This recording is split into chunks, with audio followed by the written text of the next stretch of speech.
Y ahora despegamos con Iberia.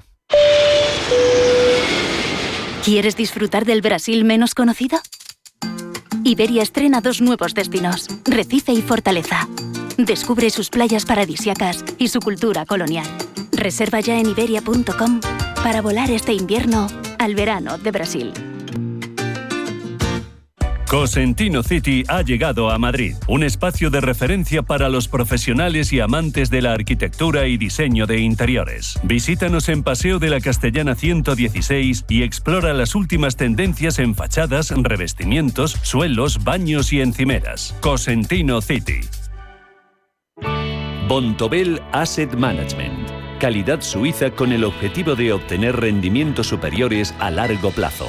En Bontobel Asset Management siempre estamos a la vanguardia de las inversiones activas en bonos y acciones. Para más información, entre en nuestra página web bontobel.com/am. Bontobel Asset Management, su especialista global en fondos de inversión. ¿Quieres estudiar con total flexibilidad y una atención personalizada?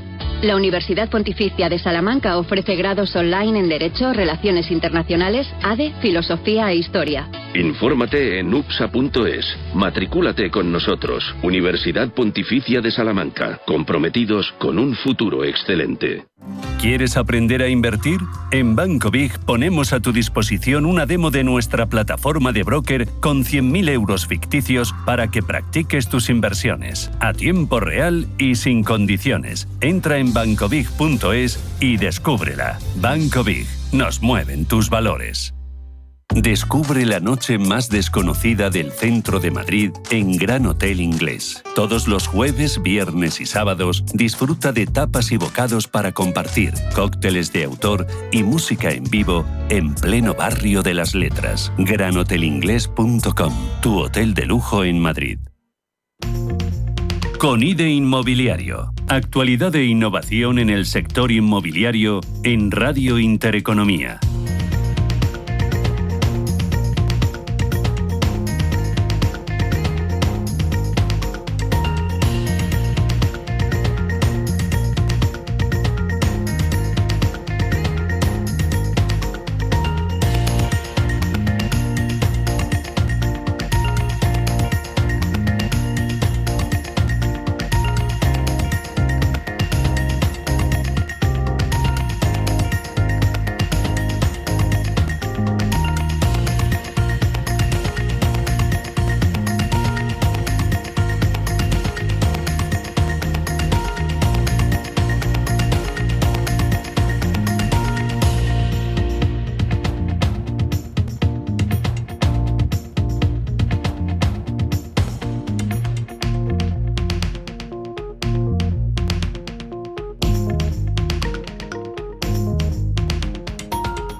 ¿Qué tal?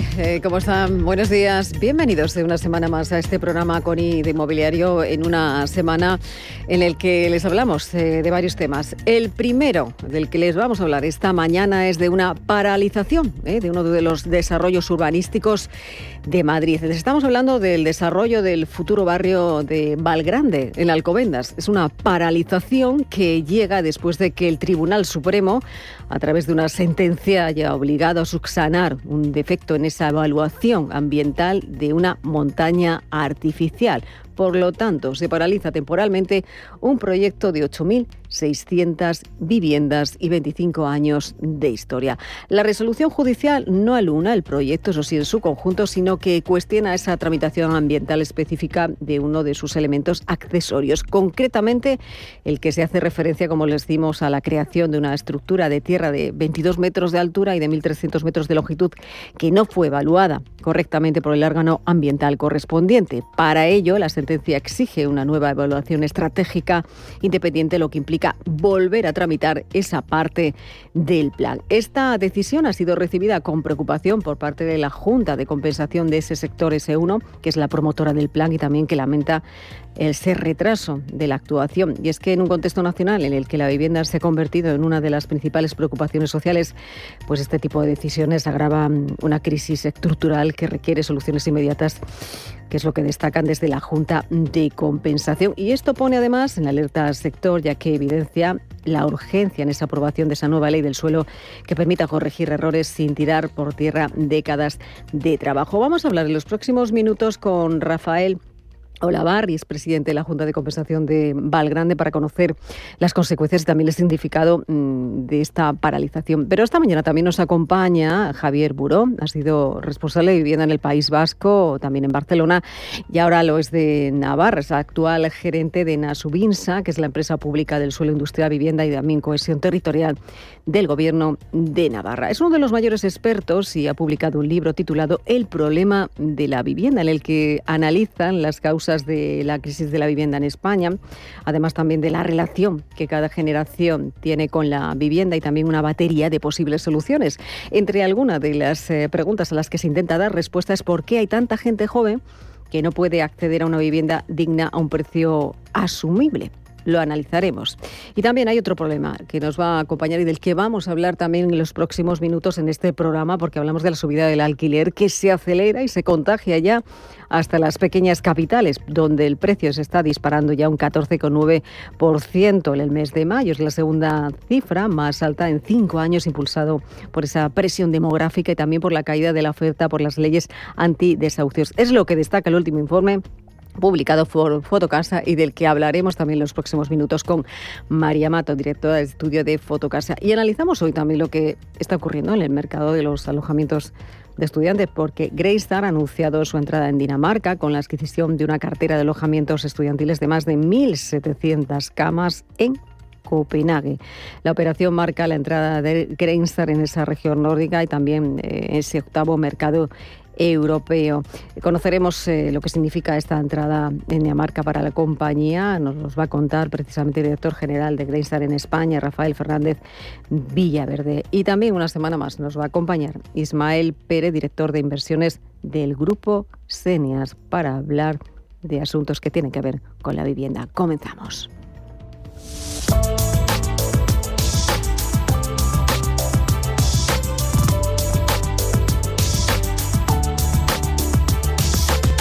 Elena Fraile dirige y presenta Conide Inmobiliario.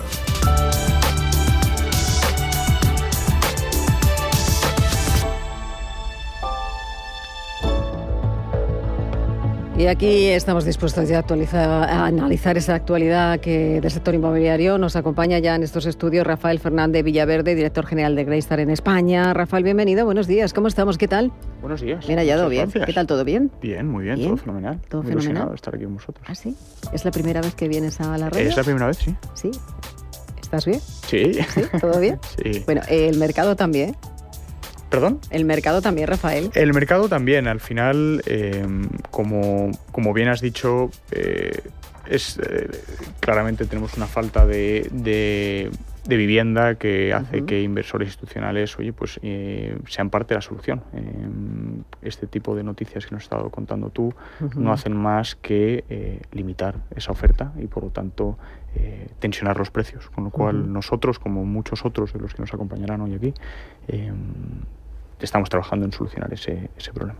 Porque ¿qué hacéis desde Greystar en España? Lleváis, estábamos hablando hace un ratito, desde el año 2017. Eso es, entramos en 2017 muy centrados inicialmente en el sector de las residencias y estudiantes. En su momento propietarios y gestores de una compañía llamada Resa, que crecimos desde 9.000 camas a 12.000 camas, con lo cual muy centrados en solucionar el mercado de la vivienda estudiantil. Con el paso de los años hemos ido invirtiendo mucho en vivienda, hemos ido invirtiendo mucho en soluciones habitacionales alternativas a la vivienda, que son parte de la solución, creemos. Y a día de hoy gestionamos aproximadamente unas 7.000 camas en nuestro país y, por lo tanto, creemos que, como digo, es parte de la solución. Queremos seguir invirtiendo, queremos seguir encontrando oportunidades de gestión y aliviando un poco esa tensión en precios que comentabas antes. Porque Greystar nació en Estados Unidos. Eso es. ¿Cuántos años? Greystar nace en Estados Unidos en el 93, o sea, hace 32 años. A día de hoy es de las mayores gestoras inmobiliarias del mundo. Gestionamos más de 1 millón de apartamentos a nivel mundial. Y en los últimos 6-7 años con el foco muy puesto en Europa. Y dentro de Europa con el foco muy puesto en España. Es uno de los mercados clave para nosotros, es uno de los mercados donde esa falta de oferta es más latente y por lo tanto queremos ayudar a solucionar ese problema. Bueno, pues vamos a ver si solucionamos en este caso ese camino y ese problema que tenemos en la vivienda. Nos va a acompañar, como decíamos, dentro de un ratito para hablar de ese libro Problema de Vivienda, Javier Burón. Pero antes tenemos que pues saludar en este caso al presidente de la Junta de Compensación de Valgrande, Rafael Olavarri. Rafael, bienvenido, buenos días. Hola, buenos días. ¿Cómo estamos? Hola. ¿Me escucha? ¿Cómo estamos, Rafael, después de esta noticia que comentamos, como es esa paralización de ese desarrollo de Valgrande en Alcobendas, que es una paralización que llega después de que el Tribunal Supremo, lo decíamos, a través de una sentencia, haya obligado a subsanar un defecto? ¿Qué significa esto para ustedes? Bueno, es un disgusto, es un contratiempo importante. Que fundamentalmente significa tiempo. Vamos a retrasar la puesta en servicio del suelo, ¿no? El inicio de la urbanización. Vamos a retrasar en definitiva el momento en que se puedan construir viviendas allí, y son 8.600. Y creemos que el asunto tiene su importancia, pero también a la vez queremos resaltar y que los medios y que el público entienda que estamos ante un caso en que es un procedimiento administrativo desproporcionado, porque lo que el Tribunal Supremo ha declarado, el origen de la anulación del plan es simplemente la existencia de un determinado elemento que protege paisajísticamente frente a la visión de un cable de alta tensión, pero el plan, la previsión de las 8.600 viviendas, todas las características de la urbanización, etcétera, etcétera, etcétera, todo eso es conforme a la ley. Entonces, creemos que la legislación española en esta materia se está convirtiendo en un completo absurdo. Se está convirtiendo, lleva muchos años ya, siendo un completo absurdo. Y lo que lamentamos es que, habiendo solución, y hubo un anteproyecto de ley promovido por el PP, hubo un anteproyecto de ley el año pasado de modificación de la ley del suelo promovido por el PSOE, en el principio de este ejercicio. El PNV también hizo alguna intentona, por falta de acuerdo entre los grupos políticos o por lo que sea, pues esto no progresa. Y nosotros, la consecuencia, porque ¿cuántas veces se ha podido paralizar Valgrande en los 25 años que tiene de vida? Yo es que no llevo tanto tiempo, ¿no? Yo llevo con Valgrande aproximadamente, voy a cumplir 5 años. ¿Cuántas veces se ha paralizado? No sé decirle cuántas veces, son varias, pero realmente cuando se consiguió reiniciar la tramitación fue alrededor de 2015 primero, y luego hubo otro parón de origen más o menos político que se solucionó con un convenio que se sitúa más o menos en el año 2019. En fin, toda la tramitación urbanística, tampoco quisiera centrar excesivamente el foco en Valgrande, porque es un problema que tenemos en España que es general, absolutamente. Sí, de hecho, el Ayuntamiento de Alcobendas es un ayuntamiento que gestiona y que está muy concentrado en el proyecto, ¿no? Pero es verdad que las leyes hacen que las tramitaciones urbanísticas sean desproporcionadamente largas. Es cierto, ahora hablamos de ese artículo 55 de la Ley Estatal de Suelo que usted hacía referencia, pero ¿es cierto que se han recibido ya más de 16.000 peticiones de información, pese a que no se ha comercializado ninguna vivienda de las 8.600? Sí, hay mucho. hay mucho interés por el público, recibe peticiones de información la propia Junta, las reciben también las empresas promotoras, los que somos propietarios del suelo. Realmente hay muchísimo interés porque hay necesidad en el mercado y porque el suelo, pues creemos que es muy bueno, ¿no? Es muy bueno en Alcobendas, en el norte de Madrid, con la cercanía al Pardo, etcétera, etcétera. Es un suelo muy bueno.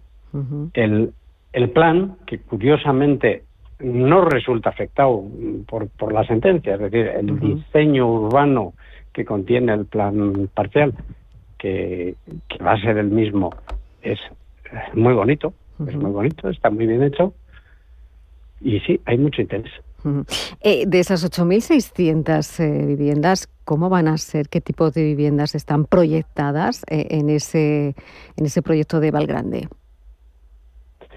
La gran mayoría de las viviendas son condominios, en baja más 3, baja más 4.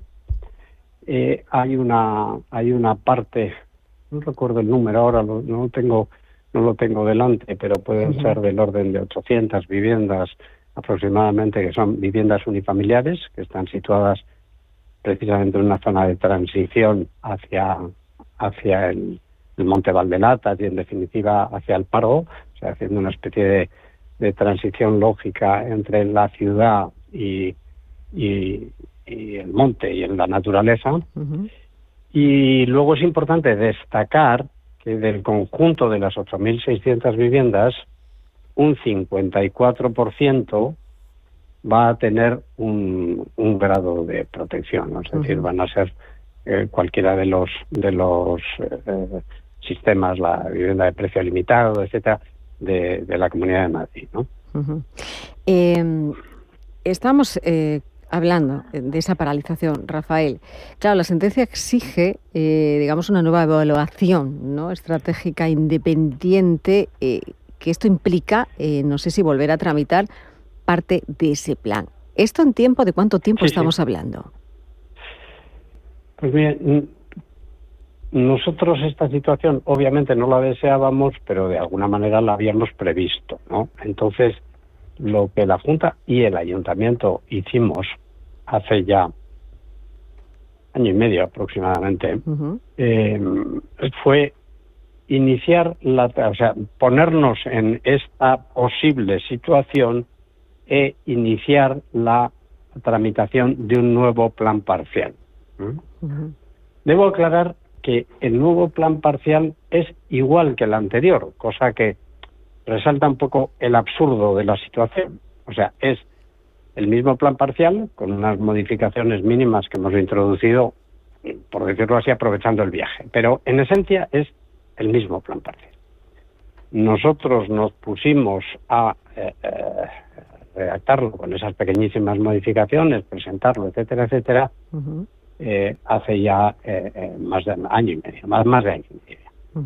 Y recibió ya la aprobación inicial del Ayuntamiento.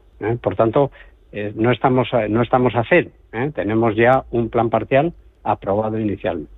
Ese plan parcial ahora está, por una parte, en el Departamento de Medio Ambiente de la Comunidad de Madrid, con su evaluación ambiental. Por otra parte, todavía tenemos pendientes pues algunos informes que nos consta que se está trabajando en ello. Tenemos informes pendientes de Canal de Isabel II, tenemos Confederación Hidrográfica, en fin, algún otro todavía pendiente. Otros muchos se han recibido ya. Por tanto, nosotros, siendo razonablemente optimistas, creemos que el plan parcial que sustituye al anterior podría estar en vigor fin de este año, o sea, fin del año 2025, tal vez primer trimestre del año 2026, ¿no? Aunque son estimaciones, porque naturalmente nosotros lo que no podemos saber es cuándo Canal de Isabel II va a emitir su informe, cuándo Confederación Hidrográfica del Tajo va a emitir su informe, ¿no? Pero y qué vaya a incluir ese informe, ¿no? Pero vamos, somos razonablemente optimistas de que esto supone un retraso, pero que en tanto y cuanto habíamos previsto la posibilidad va a ser un retraso, digamos que limitado en el tiempo, ¿no?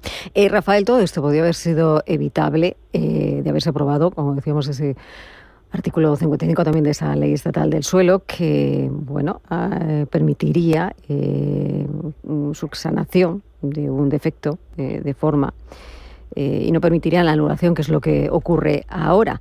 El acuerdo no llegó, lo recuerdo, hace el mes de mayo, hace casi un año, porque el PP y el PSOE en ese momento no se pusieron de acuerdo ni en la aprobación ni tampoco en esa modificación. Es una ley que ha vuelto varias veces a la casilla de salida, siendo casi o muy parecida a esas propuestas entre ambos partidos. ¿Qué es lo que ocurre? ¿Qué le piden ustedes? Pues mire, yo, como estoy seguro de que usted está más atenta a la realidad de la política nacional que yo, le haría yo a usted la pregunta de ¿qué pasa en la política nacional para que cosas en las que de manera evidente los dos grandes partidos están de acuerdo no salgan adelante? Pues no lo sé. Pues yo tampoco tengo la respuesta. Si digo la verdad, Rafael. Esa es una pregunta que hemos hecho durante muchísimo tiempo aquí en esta mesa. ¿Qué es lo que ocurre para que no se apruebe este artículo 55 precisamente de esta ley estatal del suelo tan esperada también para el sector, ¿no? Porque evidencia esa urgencia en esa aprobación de esa ley que permitiría corregir errores sin necesidad de anular esa parte de ese proyecto. Sí, al respecto sí le haré un comentario que me gusta hacer, que es que dirigido un poco a la ciudadanía y al votante, si cabe, que es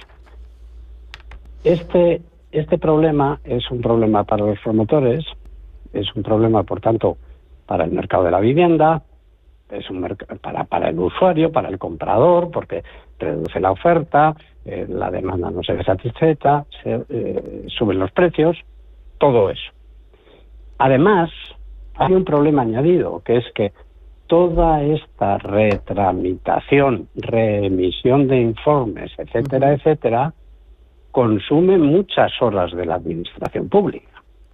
Cierto. Y producen los propios funcionarios pues cansancio, desmoralización. Es decir, tenemos una administración pública que también por una serie de razones tiene una cierta tendencia a ser lenta. Nosotros también debemos decir que estamos muy contentos con cómo funciona el Ayuntamiento de Alcobendas, pero es cierto que en general la administración está escasa de medios.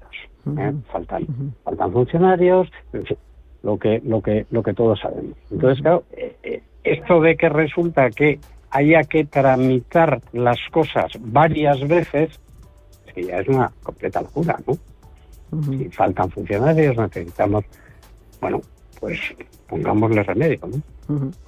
Pues intentemos ponerle remedio, intentemos que nos escuchen. Rafael Olavarri, presidente de la Junta de Compensación de Valgrande, muchísimas gracias por acompañarnos. Que vaya bien y estaremos muy atentos a las noticias que puedan llegar desde esta Junta de Compensación de Valgrande. Gracias, un placer. Muchas gracias, Rafael. a ustedes y siempre que quieran. Gracias, un placer.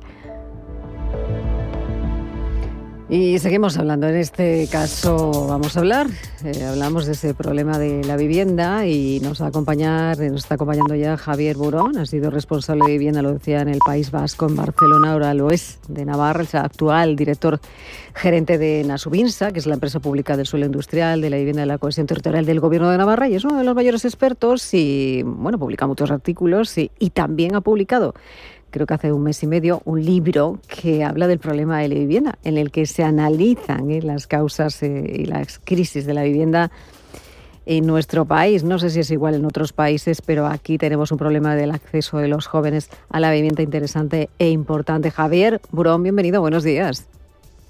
Bien hallado, muy buenos días. ¿Cómo estamos? ¿Qué tal? Bien, muy bien. El problema Bien, todo bien, pero claro, estamos hablando del problema de vivienda, del acceso de los jóvenes. Es una de las preguntas en el que se hace este libro que nos acompaña esta mañana en esta mesa. Bueno, hay muchísimas preguntas, ¿no? Javier, has hecho un análisis muy detallado de ese también problema político muy importante, quizás difícil de resolver, decía, al que se enfrenta nuestro país. Lo hablamos hace un ratito con Rafael Olavarri, el tema de la tramitación, el tema de la ley del suelo, pero aquí hay que dar solución a muchos problemas. ¿Y por dónde comenzamos, Javier? ¿Qué es lo que dice este libro? Bueno, lo que dice el libro es que hemos hecho durante bastante tiempo las cosas mal o no hemos hecho las cosas adecuadas, tanto en términos de políticas públicas de vivienda como en configuración del propio mercado. Y en estos momentos tenemos un exceso de usos de la vivienda a corto plazo y un déficit. No tenemos suficientes metros cuadrados de vivienda destinados permanentemente a residencia. Esto por resumirlo mucho. Pero sí que es verdad que ahora nos encontramos en una situación en la que hay pocos instrumentos públicos. No hay parque público de vivienda de alquiler suficiente, la colaboración público-privada está arrancando, es decir, el conjunto de instrumentos que conocemos, que sabemos que funcionan bien en algunos países de la Unión Europea, aquí hay que ponerlos en marcha, pero después no todo el mundo, y obviamente la posición socioeconómica de cada uno importa, pero la generación también, no todo el mundo generacionalmente enfrentamos el problema de la misma manera, porque las personas más mayores, los boomers, vivieron una buena parte de su vida adulta con un modelo de política pública que generaba vivienda protegida en venta y entre las políticas públicas y el mercado más o menos vieron satisfecha su posición. Mientras que la gente más joven, por ejemplo los millennials, pues a día de hoy lo que les ofrece el mercado y también las administraciones es un parque público residual muy pequeñito y sobre todo alquiler de mercado caro y no en buenas condiciones. Entonces, bueno, técnicamente sabemos lo que hay que hacer, no es de solución inmediata, pero se puede solucionar el problema. El asunto es que hay unas ciertas tensiones entre generaciones y clases sociales porque no todo el mundo cree que el problema es igual de importante o igual de urgente. Javier, en el libro se analiza el problema. Hay un apéndice interesante, importante, que habla de la vivienda como problema global, complejo y también, entre comillas, maldito. Yo no sé si se utiliza la vivienda. Es un problema también social, pero es un problema también de los políticos. Es muy populista la política que existe en este momento sobre la vivienda en España. Bueno, el término maldito, que viene de cómo se analizan en el mundo académico anglosajón cierto tipo de problemas a los que se les llama wicked problems, tiene que ver con estos problemas que tienen muchas caras, muchas facetas, y que es difícil percutir sobre ellos porque hay intereses de clase social, hay intereses generacionales, hay intereses territoriales, hay intereses mercantiles y profesionales, y es prácticamente imposible intervenir generando solo coaliciones de aliados. Va a haber gente que no va a ver bien ciertas medidas. Y después porque al ser problemas con muchas facetas, con muchas caras, no se puede intervenir de una sola manera y hay que utilizar muchos instrumentos. Una forma de hablarlo del problema maldito. De muy difícil solución porque ninguna política pública de vivienda, ninguna reconfiguración del mercado es rápida, barata, no genera rechazos. Bueno, todas las políticas públicas de vivienda y reestructuraciones del mercado tienen un cierto nivel de costes de todo tipo para poder ser implantados y llevadas a cabo. Javier, pero somos muy lentos en relación, por ejemplo, respecto a otros países en implantar ese tipo de políticas de vivienda. Nuestro país va muy lento, va muy por detrás de otros países, por ejemplo, europeos. Bueno, en Europa hay de todo. Hay países que tienen una situación parecida a la nuestra, por ejemplo, la cuenca mediterránea. Podemos excluir a Francia, que tiene un modelo bastante consolidado, con problemas, con muchos problemas, pero tiene un modelo de intervención consolidado, y una parte de Francia está en el Mediterráneo, pero digamos que con sus diferencias, pero Italia, Portugal, España y Grecia tenemos un estado social mejorable en vivienda y sin embargo una intervención familiar bastante potente. Todo el eje del este, todos los países, Polonia, Hungría, bueno, este tipo de entorno territorial pasó de tener todo vivienda pública a todo vivienda privada de la noche al día, y hoy tienen también problemas de mantenimiento, de rehabilitación y de generación de un sistema de intervención pública. Sí que es verdad que hay modelos consolidados, y respecto a otros modelos consolidados sí tenemos mucho retraso. Tenemos más de 100 años de retraso respecto a Viena, 70 años de retraso respecto a Ámsterdam y 50 o 60 años respecto a buena parte de las zonas metropolitanas que trabajan estas cosas más o menos bien. Con, por cierto, algún matiz territorial. Hay algunos lugares de España que ya hace 20 años que están haciendo políticas públicas de vivienda a la europea. ¿Y por qué no lo solucionamos? En el libro también se habla de ello. ¿Por qué todos estos problemas que tenemos encima de la mesa, que conocemos, no se solucionan? Porque no queremos que baje el precio de la vivienda. ¿No? No queremos. La sociedad es en su conjunto. No hago ningún juicio moral sobre esto, ni ético. Es lo que es. Es decir, las personas que son propietarias de vivienda no quieren que el precio de su bien baje.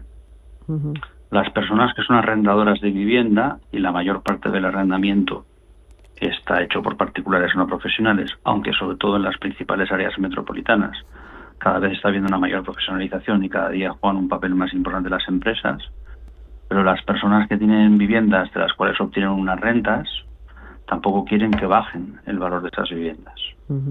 Entonces, en el fondo lo que ocurre es que las personas que quieren una vivienda más asequible, que es la gente más joven, pueden ser los millennials y los zetas, tienen mucho menos poder político que las personas, y me incluyo, porque yo en el 70 yo soy X, que los boomers y los X, que no tenemos tanto interés en que bajen los precios de la vivienda. Porque técnicamente, ¿qué es lo que hay que hacer?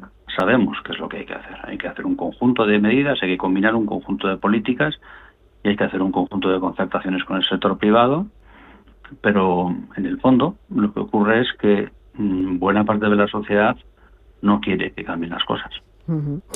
Permítame, porque voy a saludar hablando precisamente del alquiler, del arrendamiento. Dábamos un dato al principio, es la subida del alquiler que se está acelerando y se está contagiando ya a pequeñas capitales. Decíamos que el precio se dispara en mayo, en torno al 14,9%, es la segunda cifra más alta en 5 años, y es lo que ha publicado el último informe de Fotocasa.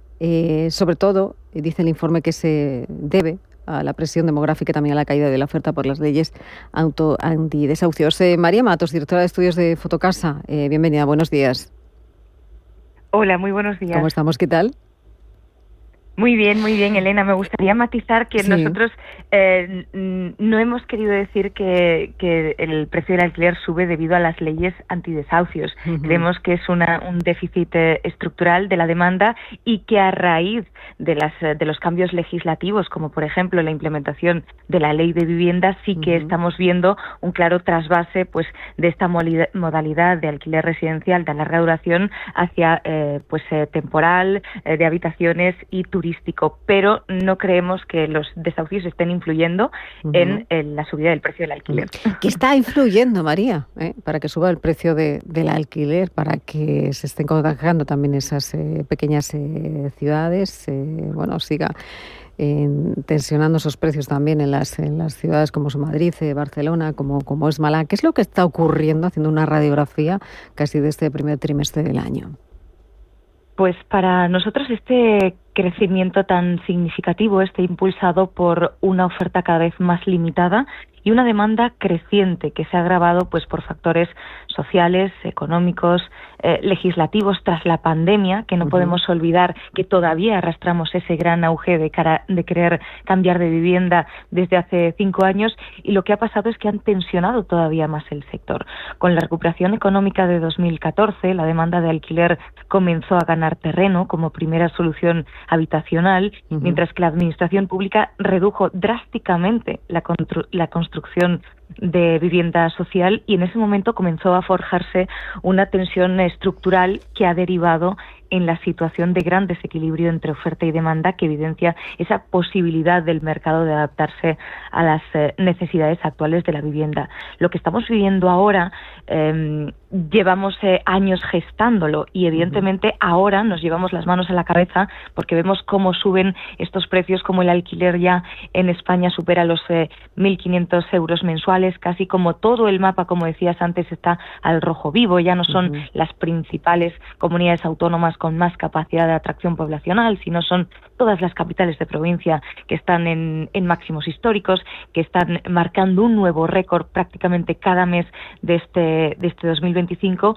y es que tenemos una situación muy, muy grave de escasez de oferta de viviendas disponibles en alquiler de larga duración. Diríamos que estamos atravesando la peor crisis del siglo XXI en cuanto a oferta se refiere, y esa retirada de viviendas del mercado que han ido pues a su venta, porque es un gran momento para vender en estos momentos y para comprar por ese descenso de los tipos de interés y esas ofertas hipotecarias muy, muy atractivas. Está motivado también por un contexto favorable para los propietarios, en el que ese trasvase de inmuebles hacia otras modalidades, como decía antes, de alquiler de corta duración, han reducido drásticamente el stock disponible. Para que nos hagamos una idea, el alquiler de temporada ha crecido un 55%, ya representa el 10% de la oferta nacional. El alquiler de habitaciones ha aumentado en estos últimos años, a partir de la implementación de la ley de vivienda, que cumple ya 2 años, un 40%.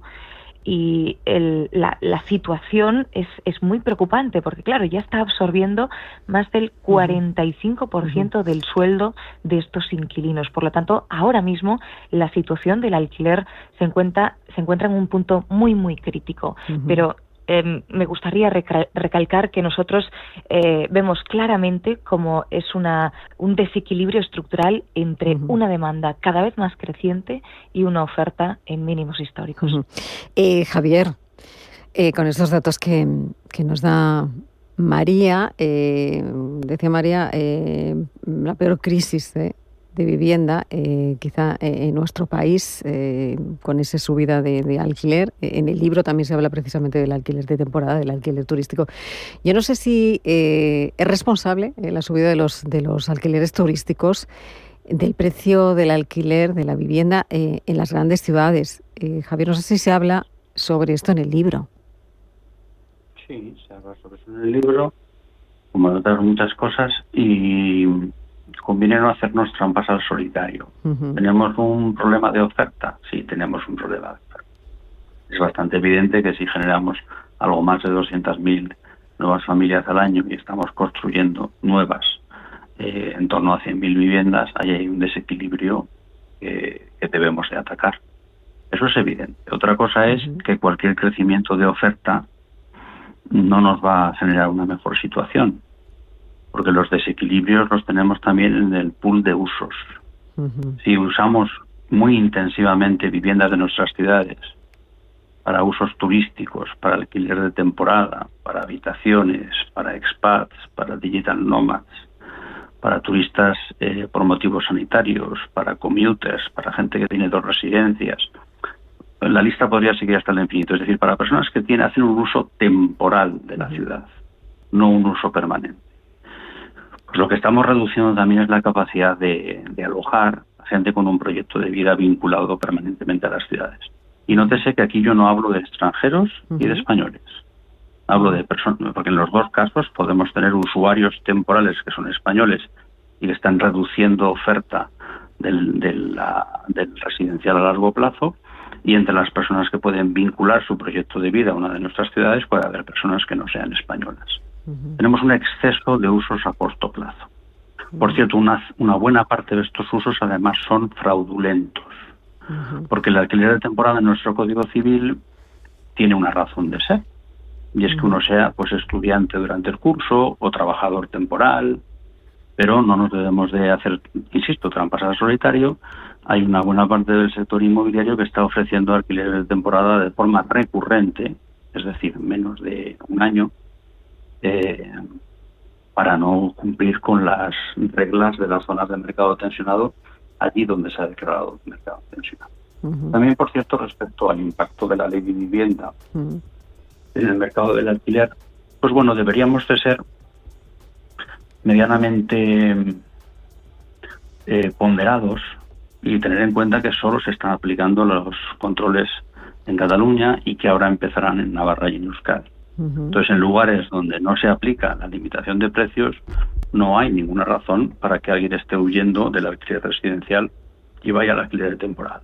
Tenemos demasiados usos. A mí me gustaría interrumpir un segundito, Javier, perdóname, Javier, solo para que quede claro que hay muchas medidas de la ley de vivienda que ya están en vigor, no solo el tope o sea, las zonas tensionadas, sino el tope de la actualización de las rentas del alquiler, la información mínima en operaciones de alquiler de vivienda, las prórrogas extraordinarias de los contratos de alquiler para vulnerables, el recargo al IBI en las viviendas vacías, el pago por medios electrónicos, la figura del gran tenedor de viviendas, los gastos de honorarios de gestión inmobiliaria. Es decir, son medidas que, aunque no estén en las zonas tensionadas, están en vigor para toda España. Sobre todo, el tope de actualización de las rentas de alquiler, que es ese nuevo índice que ha creado el Ministerio de Vivienda. Conforme el nuevo contrato no se va a poder subir más de ese tope, y eso es lo que estamos viendo en toda España, no solo las zonas tensionadas, que efectivamente tan solo están en algunos municipios de País Vasco y en Cataluña. Javier, María, no tenemos que dejar aquí, seguiremos hablando del problema de vivienda. Javier, muchísimas gracias por acompañarnos, darnos esa visión. Y leeremos muy atentamente el libro. No me ha dado tiempo, tengo que decir, pero bueno, tiene una visión también muy realista de lo que está ocurriendo en el mercado. Javier, gracias, un placer. Muchísimas gracias a vosotros, el placer ha sido mío. Gracias. María, un placer también, gracias. Vaya, un placer, perdón por quedarnos sin tiempo y discúlpame, Javier, por interrumpirte, no sabía que nos quedábamos sin tiempo. Bueno, un abrazo. Gracias, un placer, gracias. Y seguimos aquí hablando, con Rafael Fernández Villaverde, director general de Grayson en España. Rafael, has oído todo lo que hemos charlado. Hablábamos de esos nuevos modelos. También hay que decir que vosotros estáis trabajando para que esos modelos de negocio que han llegado a España sean una realidad, ¿no? Decíamos desde el año 2017. Haciendo qué hacer realmente, aparte de esos alojamientos estudiantiles, con esa mirada ahora hacia Dinamarca como otro punto de referencia para vosotros en Europa. Sí, la verdad que muy interesante conversación con Javier y con María. Coincido en gran parte con lo que ellos han dicho. Lo único que me gustaría puntualizar es que muchas veces hablamos del alquiler de temporada como una piedra en el camino en el alquiler de vivienda más a largo plazo, un poco la referencia a la que hacía Javier. No nos olvidemos que toda esa gente que viene a nuestro país, pues ya sea para estudiar o para trabajar, también requieren de un alojamiento. Entonces, nosotros no solo estamos muy centrados, por supuesto, en solucionar el problema habitacional para los residentes, los que efectivamente construyen un proyecto a largo plazo en nuestras ciudades, sino también a esa demanda más transitoria de trabajadores, estudiantes, a los cuales atraemos y atrae nuestro país. Y hoy, por cierto, eso son muy buenas noticias, con lo cual no hay que olvidar esa dinámica también. El foco de la vivienda turística no debería ser, como digo, un aspecto negativo para la creación de vivienda a largo plazo, sino más bien un complemento a esa solución. Decíamos, tenéis una cartera de alojamiento estudiantil en Dinamarca. Sí.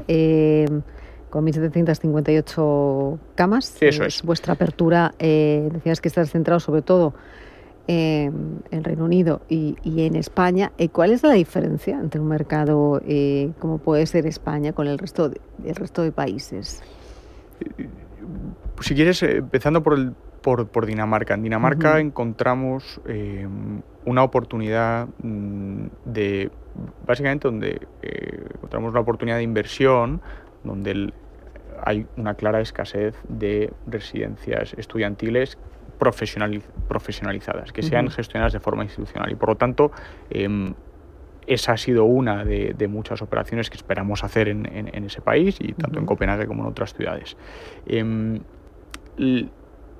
Esa dinámica la vimos en España en 2017, la vimos en Reino Unido 3 o 4 años antes, y estoy seguro que identificaremos otros países y otras ciudades donde poder invertir. En cuanto a tu pregunta sobre que creo que me preguntabas cuáles son las diferencias de nuestro país con otros países. Aquí me gustaría puntualizar algo. Nosotros, oímos mucho en el sector las críticas contra la regulación y cómo puede eso limitar la oferta. Es cierto que algunas de esas medidas pueden limitar la oferta, pero no nos olvidemos tampoco que mercados como puede ser Holanda o como pueden ser otros países nórdicos son mercados fuertemente regulados y han pasado a ser recientemente los mercados más líquidos en el sector inmobiliario. Y por lo tanto, la regulación no es mala siempre y cuando esa regulación no sea cambiante, no sea volátil y permita a los inversores institucionales formar una opinión a largo plazo. El problema viene cuando esa normativa o esa regulación cambia de forma constante y no es clara en su conjunto. Ahí es donde de verdad se limita la inversión institucional, donde se limita el crecimiento de ese parque de vivienda que todos buscamos. ¿Cuántos activos tenéis en gestión en España ahora mismo? A día de hoy gestionamos aproximadamente unos 7.000 tanto apartamentos como unidades habitacionales flexibles como residencias de estudiantes. Y el objetivo es seguir creciendo. Como digo, empezamos en 2017 muy centrados en ese sector en particular de las residencias de estudiantes. Con el paso del tiempo hemos ido abriendo nuestro abanico de inversión a otra tipología de activos. Y como digo, ese seguirá siendo nuestro foco en España, pero estoy seguro que pronto también lo será en Portugal y lo podrá ser en Italia también. Pues deseando que así sea. Seguiremos muy atentos también a lo que pueda ser noticia en los próximos meses, hablando de esa apertura a Dinamarca y también a otros países europeos. Gracias. Muchas gracias. Muchísimas gracias por acompañarnos y ahora les dejamos en este caso con nuestro compañero Ismael Pérez, director de inversiones del Grupo Seneas.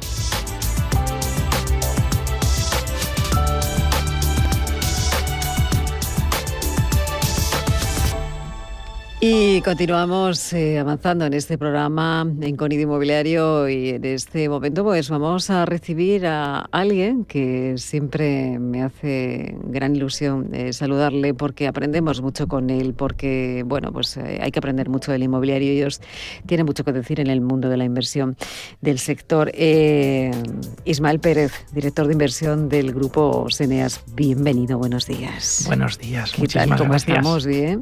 Aquí de otra mañana más. Otra mañana más, iba a decir, subiendo la temperatura, porque el mes de junio ya está siendo ya atrevido. Lo buscábamos, ya lo tenemos. Ya lo tenemos, es verdad, tanto tiempo esperando, ¿verdad? Vamos a hablar de un concepto que a ustedes le puede sonar un poco extraño, se llama el flipping house, y tiene que ver mucho con las operaciones de compra, reforma y venta, ¿no? Elena, bueno, este es un concepto anglosajón que como nos gusta muchísimo utilizar estos términos, pero el de toda la vida es la compra, la reforma y la venta. Pero le llamamos así y parece que queda mejor. ¿A que sí? Es lo mismo. Elena, estas son operaciones de compra de activos que necesitan una reforma para una venta posterior con unos rendimientos. ¿Qué de bueno tiene este producto? Pues de bueno tiene la liquidez inmediata, la rentabilidad inmediata, porque son operaciones que tardan en hacerse efectivas, en hacerse líquidas, aproximadamente entre 3 y 6 meses. ¿Vale?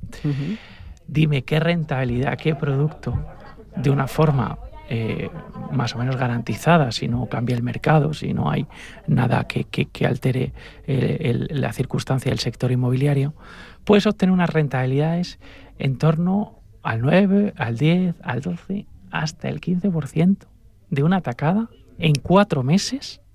¿Tan solo en 4 meses? Tan solo en 4 meses, que dándole vueltas ese dinero por operaciones, estás obteniendo rentabilidades de hasta a lo mejor un 36 o un 45%. Es un producto que le gusta mucho a nuestros inversores. Hablando de la rentabilidad, decías, hay una horquilla de rentabilidad, ¿no? En poco tiempo, en 4 meses, pero ¿qué determina, qué factores determinan, por ejemplo, que sean, o esa variabilidad de rentabilidad determina, entiendo, que el inmueble, ¿no? O la operación. El inmueble, la ubicación, es decir, al final, Grupos Eneas lo que busca son activos líquidos. Y los activos líquidos se determinan al margen de la tipología del inmueble, que influye y mucho, sobre todo por la ubicación de la misma. No es lo mismo la compra de activos inmobiliarios en poblaciones de 3.000 habitantes que la compra-venta de activos inmobiliarios en poblaciones de 50.000, de 100.000 habitantes, que si realmente puedes estar haciendo una buena selección, la venta la tienes hecha, Elena, prácticamente hasta antes de empezar a comercializarla por la demanda que hay. Ten en cuenta que no hay viviendas. Salieron unas informaciones que necesitábamos en torno a 250.000 viviendas. No se está haciendo obra nueva o está siendo lenta. Y luego tenemos la demanda que se está aumentando procedente de la inmigración que estamos teniendo. Al final estamos recibiendo muchísima gente que terminan demandando estos activos y no hay casas. No hay casas. Entonces, al final, una de dos. O haces operaciones, haces obra nueva con esta dificultad, o estás comprando activos que tengan a lo mejor, pues no sé, 20, 25, 30 años, o estás demoliendo edificios o casas para volver a construir. Hablabas tú, en el caso de que esa propiedad no se venda según lo planeado, ¿qué medidas toma Grupos Eneas en este caso para asegurar la recuperación también de la inversión? Bueno, vamos a ver, si no se vende, fundamentalmente es un problema de precio, o sea, y puede ser un problema de selección del activo, y puede ser que nos hayamos confundido, o sea, es decir, al final lo que decíamos, y nosotros nos gusta ser tremendamente transparente, nadie garantiza la rentabilidad a los inversores, en nuestro caso, ni a nosotros mismos. Entonces, solamente la selección de los buenos activos y la experiencia que llevamos en el sector nos permite, entre comillas, intuir una rentabilidad garantizada o pseudo garantizada. En muchos casos, Eneas los ha recomprado directamente a los propios inversores, pero no como una medida garantizada, sino como una circunstancia que en un momento dado ha pasado y se ha podido hacer así. Ismael, hablar de las cosas, siempre lo digo, la transparencia, el buen hacer, las cosas que hay en el mercado y que hay que conocer, ¿no? Y que, bueno, llevan una garantía, como sois vosotros el Grupo Eneas, y eso es importante, saber conocer y además acercarse a una empresa como la vuestra, que lleva... ¿Cuántos años lleva el Grupo Eneas trabajando? Pues mira, ahora en junio, el 8 de junio creo que hacemos, el 8 de julio hacemos 24 años ya. Tendremos que celebrarlo, ¿no? Sí, tenemos que celebrarlo. Sí, ¿no? Los 25 son las bodas de plata. La de plata son, ¿no? Sí, nos vamos a celebrar.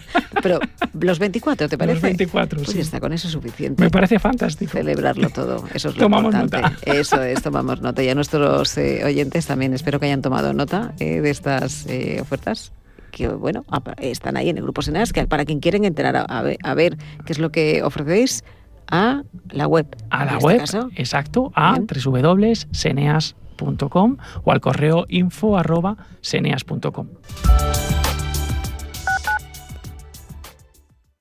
Si eres una agencia inmobiliaria y quieres incrementar el número de operaciones de alquiler, entra en plandeprotecciondealquiler.com, la única plataforma especialista en la gestión de garantía de alquiler a través de profesionales inmobiliarios. Si eres un propietario inversor y quieres garantizar la rentabilidad de tu alquiler, plandeprotecciondealquiler.com, con el respaldo asegurador de compañías de primer nivel inscritas y supervisadas por la DGS. Urbanitae es una nueva plataforma de inversión inmobiliaria que te permite invertir a lo grande con cantidades pequeñas. Uniendo a muchos inversores, logramos juntar el capital suficiente para aprovechar las mejores oportunidades del sector. Olvídate de complicaciones. Con Urbanitae ya puedes invertir en el sector inmobiliario como lo hacen los profesionales. La familia Sáez y la familia Castro aparentemente tienen un día a día similar, pero su realidad es muy distinta. Una de ellas sufre pobreza alimentaria, un problema tan común que cuesta reconocerlo a simple vista. Dona con un Bizum al 38014 o entra en ningunhogarsinalimentos.org. Fundación La Caixa y CaixaBank a favor de los bancos de alimentos. Si quiere estar informado sobre el mundo de las pensiones, mañana a las 10:20 no se pierda el Foro de las Pensiones, con la colaboración del Grupo Loreto Mutua, aquí en Capital Intereconomía. Si eres un family office, un inversor institucional y quieres invertir, Sirena Invest es tu aliado.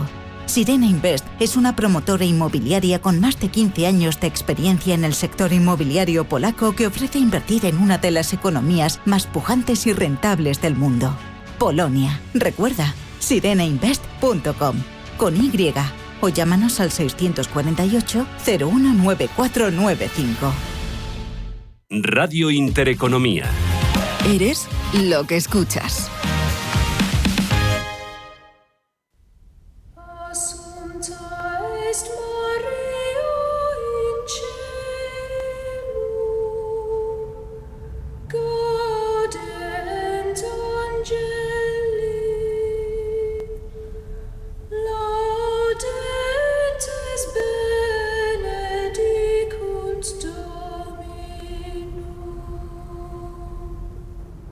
Es mediodía, las 11 en Canarias. Radio Intereconomía.